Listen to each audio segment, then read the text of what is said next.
1 de Samuel, capítulo 4. Os filisteus tomam a arca. Naquele tempo, Israel estava em guerra com os filisteus. O exército israelita tinha acampado perto de Ebenezer e os filisteus acamparam em Afeque. Os filisteus atacaram e derrotaram o exército de Israel, matando cerca de 4.000 homens. Terminada a batalha, os soldados voltaram para o acampamento e as autoridades de Israel se perguntaram: por que é que o Senhor causou a nossa derrota diante dos filisteus? Vamos trazer a arca da aliança do Senhor desde Siló, para que esteja conosco e nos livre do poder do inimigo. Então enviaram homens a Siló para trazer a arca da aliança do Senhor dos Exércitos, que está entronizado entre os querubins. Ofni e Finéias, os dois filhos de Eli, acompanharam a arca da aliança de Deus. Quando todos os israelitas viram a arca da aliança do Senhor entrando no acampamento, soltaram gritos de alegria tão altos que fizeram o chão tremer. O que é que está acontecendo? Perguntaram os filisteus. O que significam esses gritos no acampamento dos hebreus? Quando souberam que era porque a arca do Senhor havia chegado, entraram em pânico. Os deuses vieram ao acampamento deles, disseram: estamos perdidos. Nunca enfrentamos uma coisa antes assim. Estamos perdidos. Quem nos salvará desses deuses poderosos? São os mesmos deuses que destruíram os egípcios com pragas quando Israel estava no deserto. Tenham coragem, filisteus. Sejam homens. Do contrário, acabaremos como escravos dos hebreus, assim como eles se tornaram nossos escravos.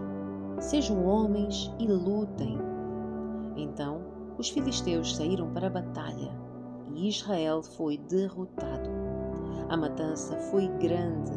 30.000 soldados israelitas morreram naquele dia.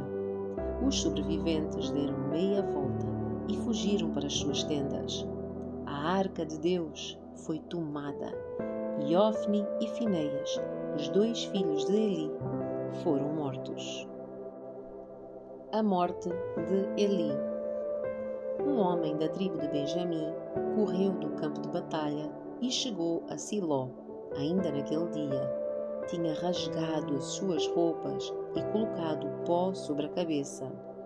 Eli estava sentado numa cadeira ao lado da estrada, esperando para ouvir as notícias da batalha, pois o seu coração tremia pela segurança da arca de Deus. Quando o mensageiro chegou e contou o que havia acontecido, gritos ressoaram por toda a cidade. Eli ouviu os gritos e perguntou: o que é este barulho todo? O mensageiro correu até Eli e contou-lhe a notícia. Eli estava com 98 anos e já não conseguia enxergar. Acabo de chegar do campo de batalha, disse o mensageiro. Fugi de lá hoje mesmo. Eli perguntou: o que aconteceu, meu filho? O mensageiro respondeu: Israel foi derrotado pelos filisteus e o povo foi massacrado. Os seus dois filhos, Ofni e Finéias, também morreram e a arca de Deus foi tomada.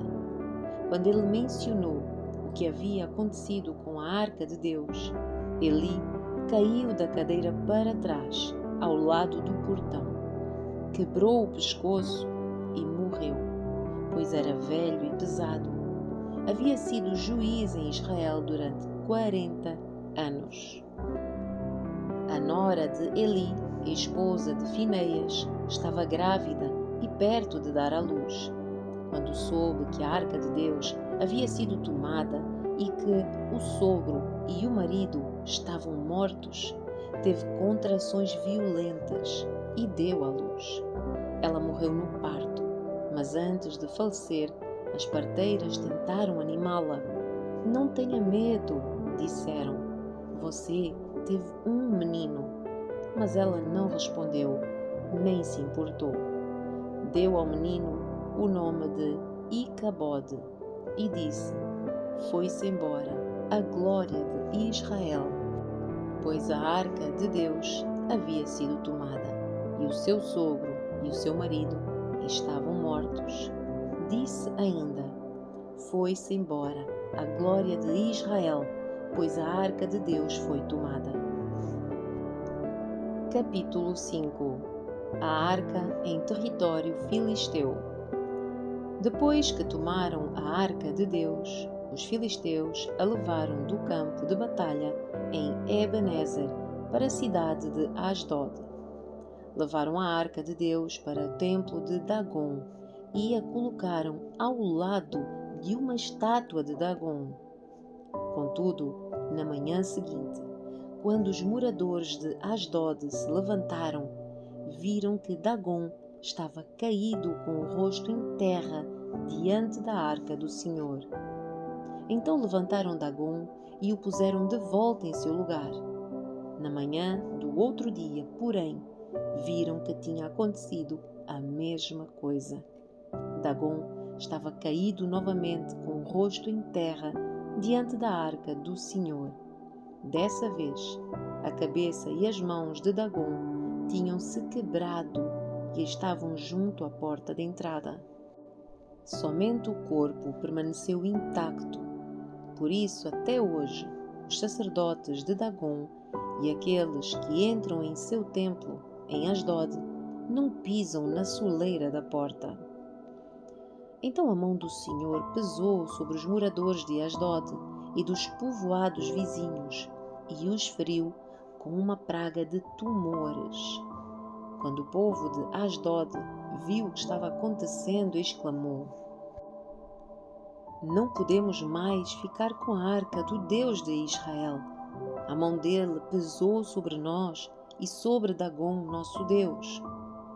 Então reuniram os governantes das cidades dos filisteus e lhes perguntaram: o que devemos fazer com a arca do Deus de Israel? Os governantes responderam: levem a arca para a cidade de Gate. Então levaram a arca do Deus de Israel para Gate. Mas quando a arca chegou a Gate, a mão do Senhor pesou sobre a cidade, ferindo com uma praga de tumores os homens de lá, tanto os jovens como os velhos, e houve grande pânico. Por isso enviaram a arca de Deus para a cidade de Ecrom. Mas, quando os habitantes dali viram que ela entrava na cidade, exclamaram: por que é que estão trazendo a arca do Deus de Israel para cá? Querem matar todo o nosso povo?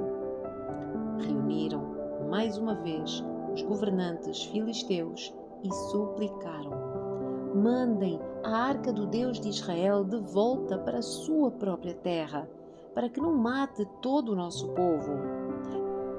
Pois a mão de Deus já pesava sobre a cidade e um pavor mortal se espalhava por todo o lugar.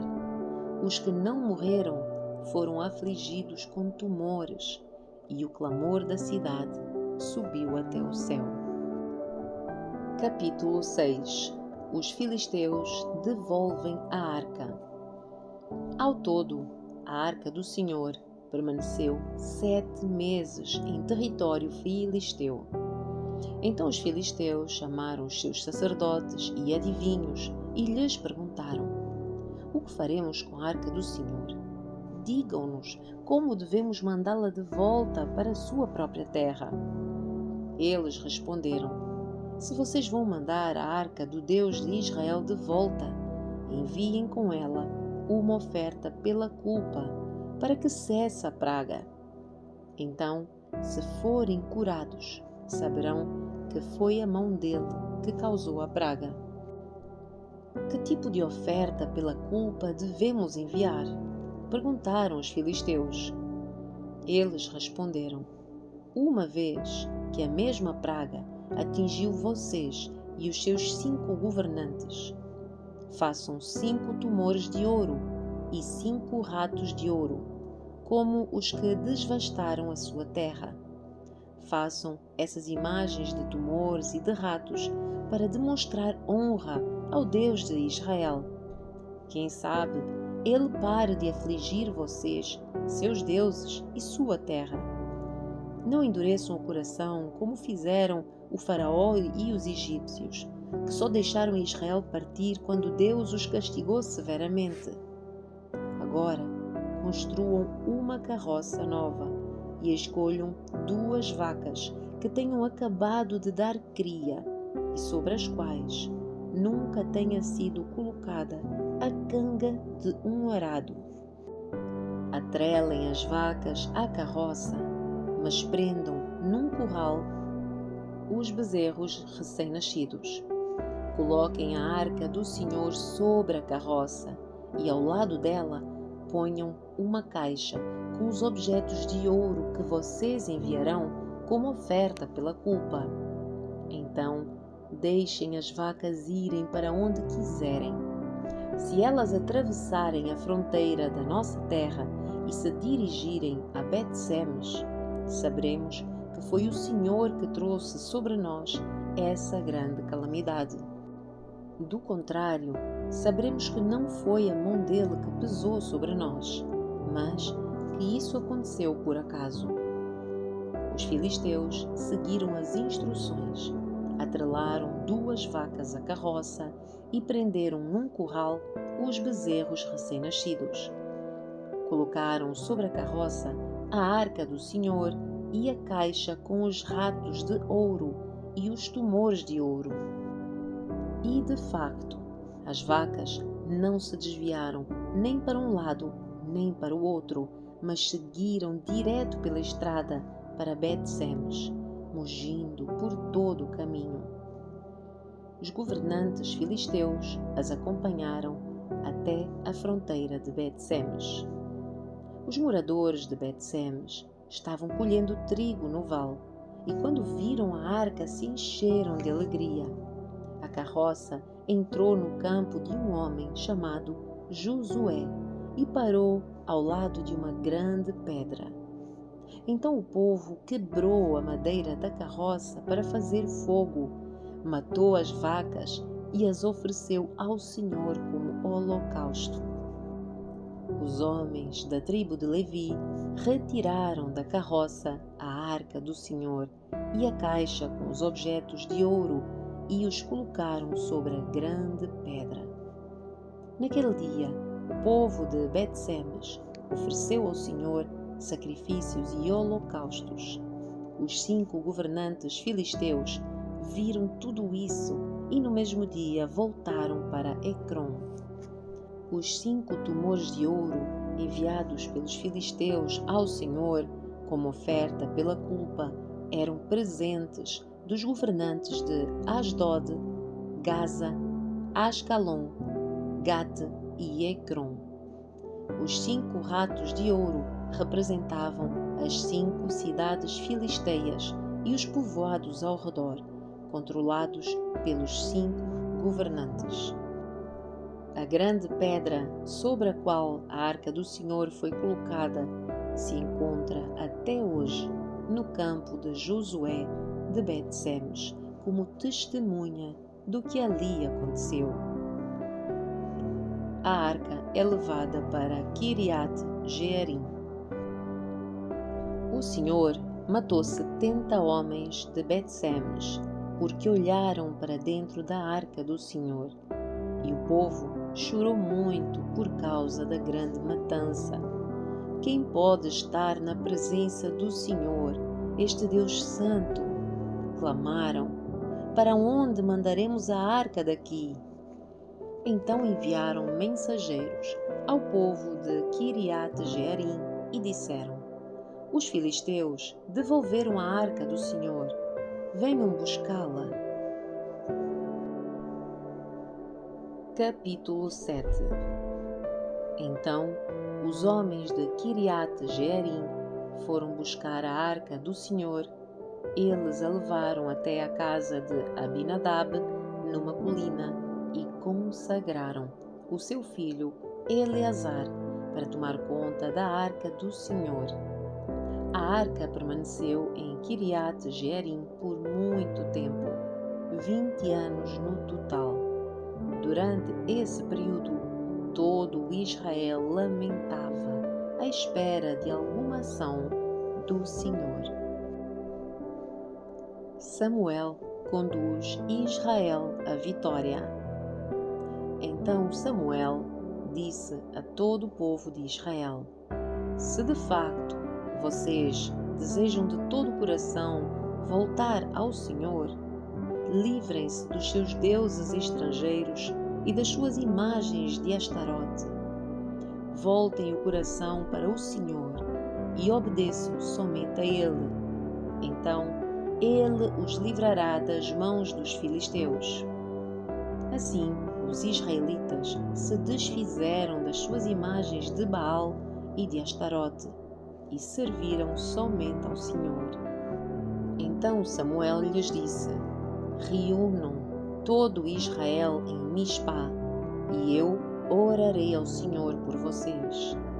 Eles se reuniram em Mispa e tiraram a água do poço e a derramaram diante do Senhor. Também jejuaram o dia todo e confessaram que haviam pecado contra o Senhor. Entre parênteses, foi em Mispa que Samuel se tornou juiz em Israel. Fecha parênteses. Quando os governantes filisteus ouviram que os israelitas haviam se reunido em Mispa, mobilizaram o seu exército e avançaram. Ao saber que os filisteus se aproximavam, os israelitas ficaram muito assustados. Não pare de clamar ao Senhor nosso Deus, para que Ele nos salve dos filisteus, imploraram a Samuel. Então Samuel escolheu um cordeiro que ainda mamava e ofereceu ao Senhor como holocausto. Suplicou ao Senhor em favor de Israel, e o Senhor o atendeu. Enquanto Samuel oferecia o holocausto, os filisteus chegaram para atacar Israel.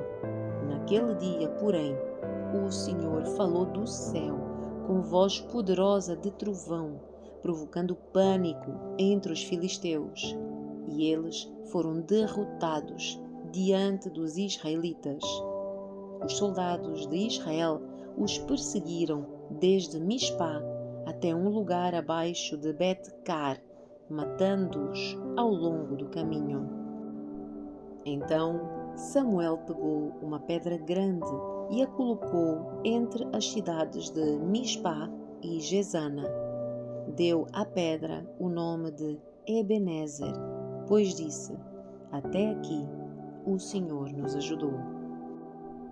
Assim, os filisteus foram derrotados e não voltaram a invadir Israel por algum tempo. Durante toda a vida de Samuel, a mão do Senhor esteve contra os filisteus. As cidades israelitas que os filisteus tinham conquistado entre Ecrom e Gate foram devolvidas a Israel, junto com o restante do território que os filisteus haviam tomado. E houve paz entre Israel e os amorreus naqueles dias. Samuel continuou como juiz em Israel pelo resto da sua vida. A cada ano viajava pelo território e julgava o povo de Israel em 3 locais. Primeiro em Betel, depois em Gilgal e por fim em Mispa. Então voltava para sua casa em Ramá, de onde liderava Israel como juiz. Ali Samuel construiu um altar para o Senhor.